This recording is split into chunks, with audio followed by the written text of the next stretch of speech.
నమస్తే welcome to BCN news నేను విజయలక్ష్మి ముందుగా బీసీఎన్ ప్రేక్షకులకు భోగి పండుగ శుభాకాంక్షలు ఇప్పుడు ముఖ్యాంశాలు భవిష్యత్తులో గ్రీన్ హైడ్రోజన్ ఉత్పత్తులు ఎగుమతి చేస్తాం రాష్ట్రం త్వరలోనే గ్రీన్ ఎనర్జీ హబ్ గా మారుతుందన్న సీఎం చంద్రబాబు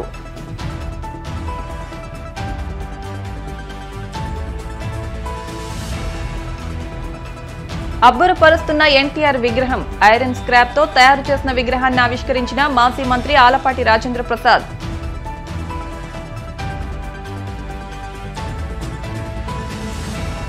అరకొర నిధులు విడుదల చేస్తూ సంక్రాంతి కానుగ్గా కూటమి ప్రభుత్వం ప్రచారం చేసుకోవడం సిగ్గుచేటు వైసీపీ ఎంప్లాయీస్ పెన్షనర్స్ విభాగం అధ్యక్షుడు నలమరు చంద్రశేఖర్ రెడ్డి ధ్వజం తిరుమల శ్రీవారిని దర్శించుకున్న మంత్రి అనగాని సత్యప్రసాద్ ఆలయ మర్యాదలతో స్వాగతం పలికిన అధికారులు రాష్ట్రం త్వరలోనే గ్రీన్ ఎనర్జీ హబ్ గా మారుతుందని సీఎం చంద్రబాబు అన్నారు భవిష్యత్తులో గ్రీన్ హైడ్రోజన్ ఉత్పత్తులు ఎగుమతి చేస్తామన్నారు తిరుచానూరులో ఇంటింటికి పైప్ లైన్ ద్వారా గ్యాస్ పంపిణీ పథకాన్ని సీఎం ప్రారంభించారు ఈ సందర్భంగా ఏర్పాటు చేసిన సభలో చంద్రబాబు మాట్లాడారు గ్రీన్ ఎనర్జీ వల్ల అనేక ఉపయోగాలున్నాయని 99 లక్షల కుటుంబాలకు గ్యాస్ సరఫరా చేసేలా ప్రణాళికలు రచిస్తున్నట్లు తెలిపారు మన రాష్ట్రానికి పుష్కలంగా సహజ వనరులున్నాయని హైవేలు సముద్ర తీరం పోర్టులు విమానాశ్రయాలు ఉన్నాయని తెలిపారు ఇంటింటికి గ్యాస్ సరఫరాకు 5 కంపెనీలను సంప్రదించామని 2047 నాటికి స్వర్ణాంధ్ర కోసం పనిచేస్తున్నామని వివరించారు చాలా సంతోషం ఈరోజు ఒక వండర్ఫుల్ ప్రాజెక్ట్ కి మళ్లీ ముందు తీసుకుపోవడానికి తిరుచానూరు టౌన్ లో ఇప్పుడే ఒక ఇంటికి వెళ్ళాను ఇంటికెళ్ళి AG&P గ్యాస్ కనెక్షన్ ని డైరెక్ట్ గా కనెక్ట్ చేసే విధానానికి శ్రీకారం చుట్టి వాళ్ళతో కూడా ఒకసారి మాట్లాడాను అయితే దేశం మొత్తం ఫ్యూయల్ లో గాని ఎనర్జీలో గాని ఒక రెవల్యూషనరీ చేంజెస్ వస్తున్నాయి ఒకప్పుడు మనం కట్టెలతో పొయ్యిల్లో మంటేసుకునే పరిస్థితి అప్పట్లోనే first time in Andhra Pradesh we introduced LPG. That is the first time, not now. Around 95-96 we introduced LPG in Andhra Pradesh for every poor family. Today we are giving again Deepan 2 program 3 cylinders free of cost for every BPL family. We have announced we are supplying more than 1 crore families.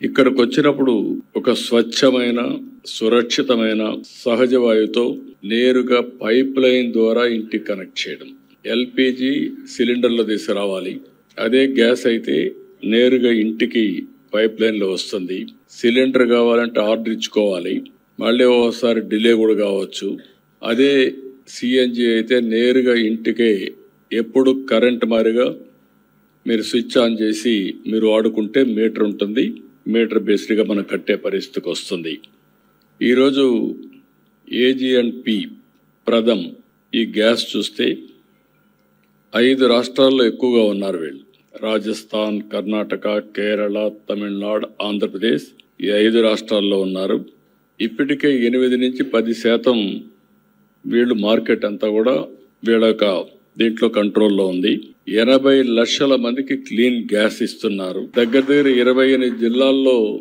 ఇవన్నీ అందించగలుగుతున్నారు 1500 CNG stations network ఉంది ఇవన్నీ కూడా ఈరోజు ఇంకొక పక్కన AG&P దేశంలోని green house ని ఇంకా పెంచడానికి 2030 కంతా 15% మార్కెట్ షేర్ లో కంపీట్ చేస్తున్నారు I'm wishing all the best for them they are doing extraordinary good work. Godavari Basin is producing nearly 40% of gas, natural gas. But Andhra Pradesh is not using. Gas is produced in Andhra. Gas is used in Maharashtra or Gujarat, other states of the country. We are very keen to use this natural gas in Andhra Pradesh. For that, we will extend all the cooperation. Those who are interested to work in this direction. During 2014 and 19, I planned at that time city gas distribution in the state. 5 companies, Bhagyanagar Gas, Godavari Gas, Mega Gas, Indian Oil Corporation, AG&P Pratham. These are all 5 companies I have sanctioned at that time to connect nearly 99 lakh families in Andhra Pradesh, all cities. This is nearly 987 CNG stations. with an investment of 11,120 crores investment at that time. But unfortunately, for the last 5 years, they stopped all these things, and also 8 rupees at that time, 8% natural gas taxation. They enhanced 24%, which is not at all viable. Though they stopped and then they went to other states. Now, as soon as I became Chief Minister, I started immediately, I reduced to 5%, which is more competitive in other states. That is the first decision I have taken. Recently, I laid the foundation in Sri City. Within 5 months, they are able to connect nearly 51 companies.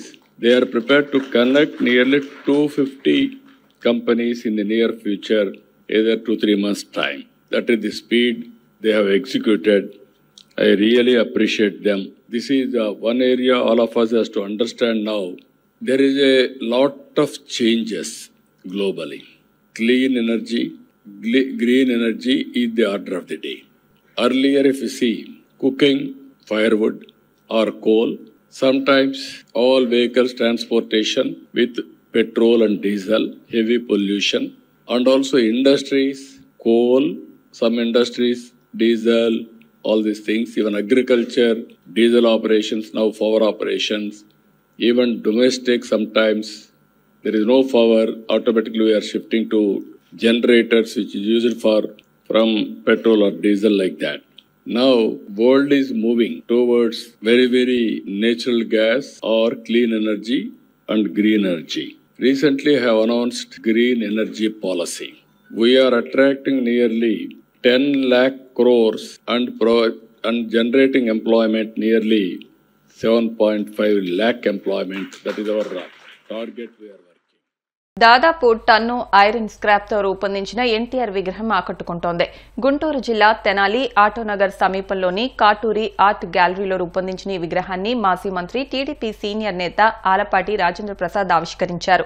విగ్రహంతో పాటు cycle, Telugu Desam party గుర్తు, అమరావతి అక్షరాలను iron scrap వస్తువులతో తయారు చేశారు.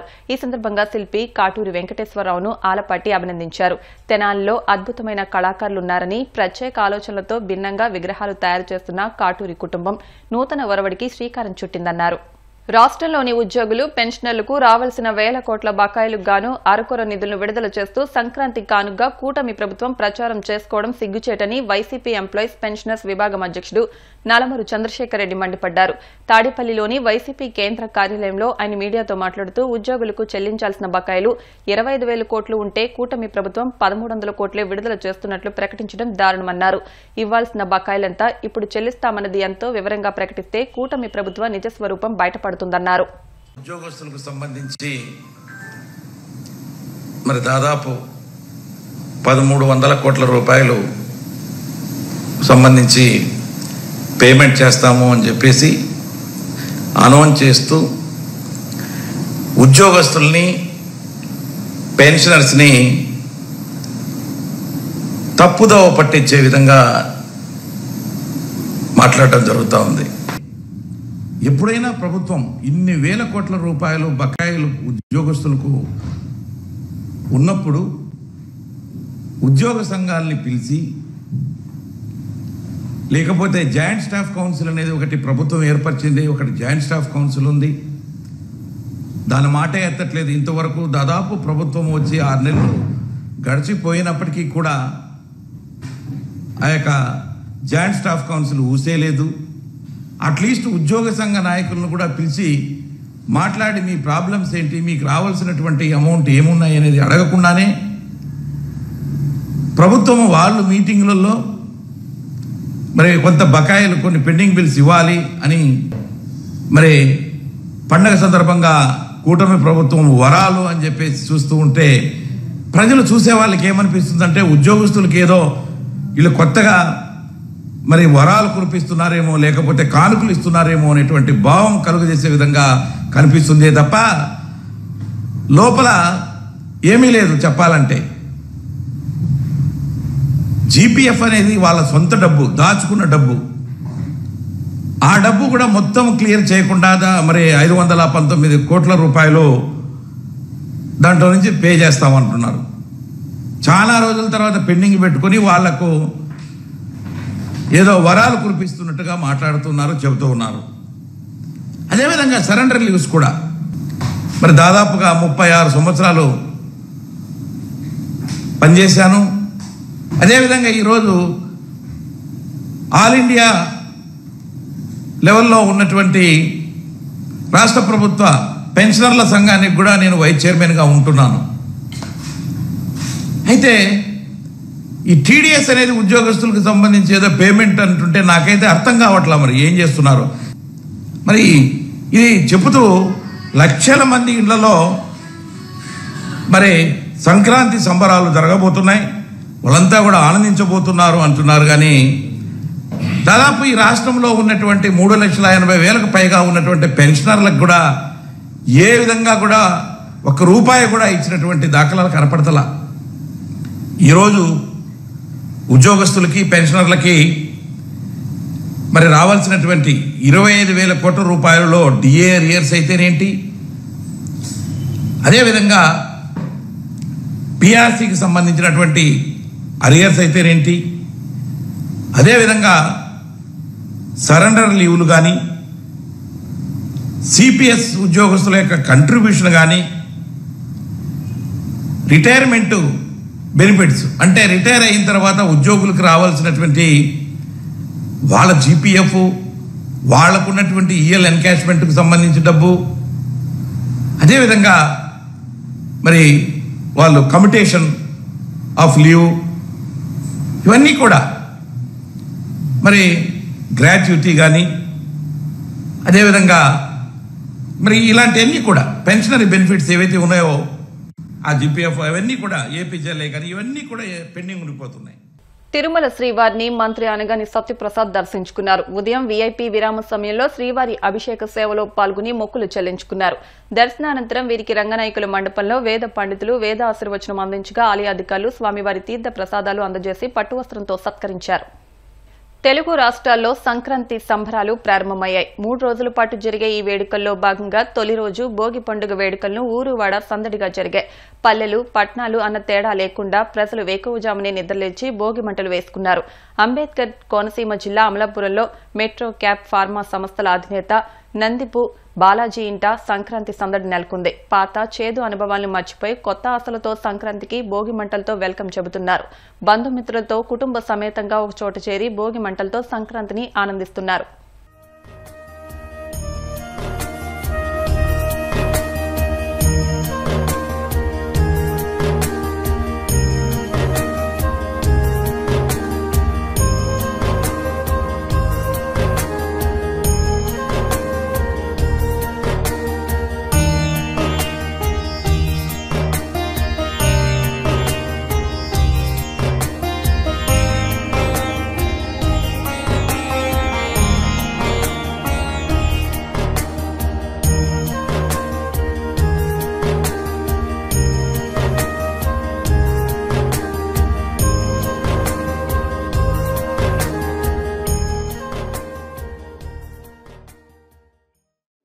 కూడా సంక్రాంతి శుభాకాంక్షలు. మనం ఎప్పుడెప్పుడు వస్తుందాన్ని ఎదురు చూస్తున్న ఈ సంక్రాంతి ఈరోజు రానే వచ్చింది. అందరూ అంత ఆనందంగా, ఎంతో ఉత్సాహంగా, సాంప్రదాయబద్ధంగా ఈ కార్యక్రమాన్ని గత 8 సంవత్సరాలుగా నిర్వహించుకుంటున్నాము.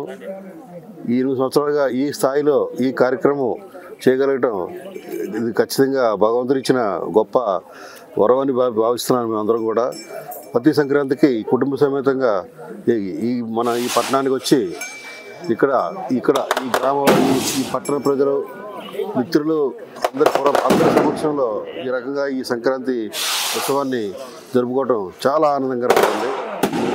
ప్రతి ఒక్కరు కూడా మన సాంప్రదాయాలని విస్మరించకుండా మనం ఈ యొక్క కార్యక్రమం, ఈ సంప్రదాయాలు ముందుకు తీసుకెళ్లే కార్యక్రమంలో ప్రతి ఒక్కరు విధిగా పాల్గొవాలి.